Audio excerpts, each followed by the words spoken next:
Hello friends, welcome to my channel. குழந்தைங்களுக்கு பிடிச்சமான காயில உருளைக்கிழங்கும் ஒன்று ஸ்கூல் போகிற டைமில் ஒரு 10 நிமிஷத்துலேருந்து 20 நிமிஷத்துக்குள்ளே ஒரு சிம்பிளான ஷைடிஷ் இந்த மாதிரி செஞ்சு கொடுத்து பாருங்கள். கண்டிப்பாக டிஃபன் பாக்ஸை காலியாக தான் கொண்டு வருவாங்க. வாங்க இந்த சுவையான உருளைக்கிழங்கு வறுவல் எப்படி செய்கிறது அப்படின்னு நாம் பார்க்கலாம். உருளைக்கிழங்கு வறுவல் செய்கிறதுக்கு நான் இன்றைக்கி 1/4 கிலோ அளவுக்கு உருளைக்கிழங்கு இந்த மாதிரி சின்னதாக கட் பண்ணி வச்சுருக்கேன். இந்த மாதிரி நீங்கள் சின்னதாக கட் பண்ணும்போது நமக்கு ஈஸியாக வேகிறதுக்கு நல்லாயிருக்கும். இப்போது ஒரு மிக்ஸி ஜாரில் ஒரு 7 பல் பூண்டை சேர்த்துட்டு கூடவே 1/2 டீஸ்பூன் அளவுக்கு சோம்பு சேர்த்துட்டு இதை பல்ஸ் மோடில் 2 டைம் பல்ஸ் மோடில் வச்சு இந்த மாதிரி நீங்கள் கொரகொரப்பாக அரைச்சி எடுத்துக்கோங்க. உரல் இருந்தால் கூட நீங்கள் தட்டி எடுத்துக்கோங்க, அதுவுமே ரொம்ப நல்லாயிருக்கும். நான் இன்றைக்கி மிக்ஸி ஜாரில் சேர்த்து ஒரு 2 செகண்ட் மட்டும் நான் இதை இந்த மாதிரி கொரகொரப்பாக அரைச்சி எடுத்துக்கிறேன். இது அப்படியே இருக்கட்டும். அடுத்ததாக ஒரு பேனில் ஒரு 3 டேபிள் ஸ்பூன் அளவுக்கு எண்ணெய் சேர்த்துக்கோங்க. இந்த வறுவல் நம்ம எண்ணெயில் நல்லா வதக்கி எடுக்க போகிறோம். அதனால் ஒரு 3 டேபிள் ஸ்பூன் அளவுக்கு எண்ணெய் சேர்த்துட்டு எண்ணெய் நல்லா சூடானதும் ஒரு 1/2 டீஸ்பூன் அளவு கடுகு சேர்த்துக்கோங்க. கடுகு நல்லா பொரிஞ்சு வந்ததும் ஒரு 1/4 டீஸ்பூன் அளவுக்கு பெருங்காயத்தூள் சேர்த்துக்கோங்க. உருளைக்கிழங்கு செஞ்சால் எப்போவுமே பெருங்காயத்தூள் சேர்த்து செய்யுங்க, அப்போ தான் நமக்கு வாய்வு பிடிக்காமல் இருக்கும். இப்போ இதெல்லாம் பொரிஞ்சு வந்ததும் நம்ம தட்டி வச்சுருக்கிற பூண்டையும் சோம்பையும் சேர்த்துடலாம். சேர்த்துட்டு கொஞ்சமாக கருவேப்பிலை சேர்த்துக்கலாம். இப்போது இதனோட பச்சை வாசனை போகிற வரைக்கும் ஒரு நிமிஷத்துக்கு நல்லா இந்த மாதிரி நல்லா வதக்கி விட்டுக்கோங்க. அடுப்பை லோ ஃப்ளேமில் வச்சு இந்த மாதிரி வதக்கி விட்டுக்கோங்க, பூண்டு கரிஞ்சிடக்கூடாது.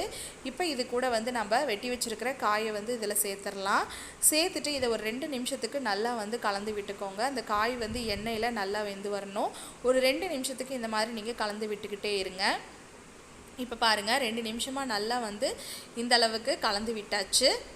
இப்போ இது கூட நம்ம மசாலா ஆட் பண்ணிக்கலாம்.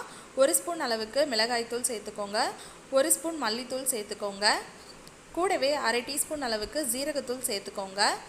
ஜீரகத்தூள் சேர்த்து செய்யும்போது ரொம்பவுமே டேஸ்ட்டாக இருக்கும். கொஞ்சமாக மஞ்சத்தூள் சேர்த்துட்டு இதுக்கு தேவையான அளவு உப்பு சேர்த்துக்கோங்க. சேர்த்துட்டு இது எல்லாத்தையும் நல்லா மிக்ஸ் பண்ணி கொடுங்க.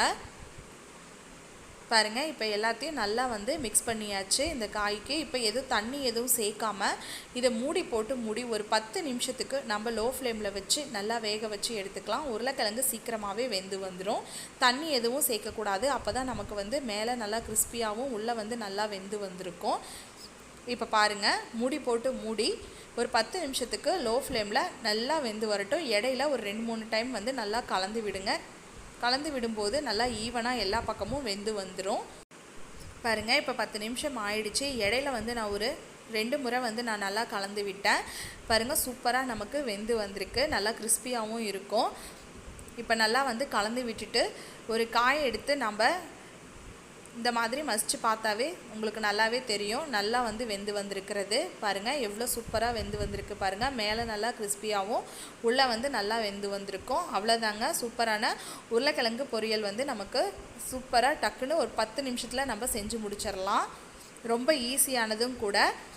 இது கூட நீங்கள் சாதத்தோடு கலந்து கூட கொடுக்கலாம். இப்போ கொஞ்சமாக கருவேப்பிலை சேர்த்து அந்த கருவேப்பிலை மணத்தோடு நம்ம பரிமாறும்போது ரொம்பவுமே நல்லாயிருக்கும். கூடவே கொஞ்சமாக கொத்தமல்லி தழை சேர்த்து நம்ம நல்லா கிளறி விட்டு அடுப்பை ஆஃப் பண்ணிடலாம். இதை நீங்கள் சாதத்தோடு சேர்த்து கிளறி கொடுக்கும்போதும் பிள்ளைங்க நல்லா விரும்பி சாப்பிடுவாங்க.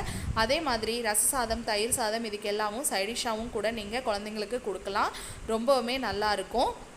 நீங்களும் இதே மாதிரி இதே அளவுகளோட ட்ரை பண்ணி பார்த்துட்டு எப்படி வந்துச்சுன்னு கமெண்ட் பாக்ஸில் கமெண்ட் பண்ணுங்கள். இந்த வீடியோ பிடிச்சிருந்தா வீடியோக்கு ஒரு லைக் கொடுத்துட்டு மறக்காமல் நம்ம சேனலையும் சப்ஸ்கிரைப் பண்ணிக்கோங்க. தேங்க்யூ.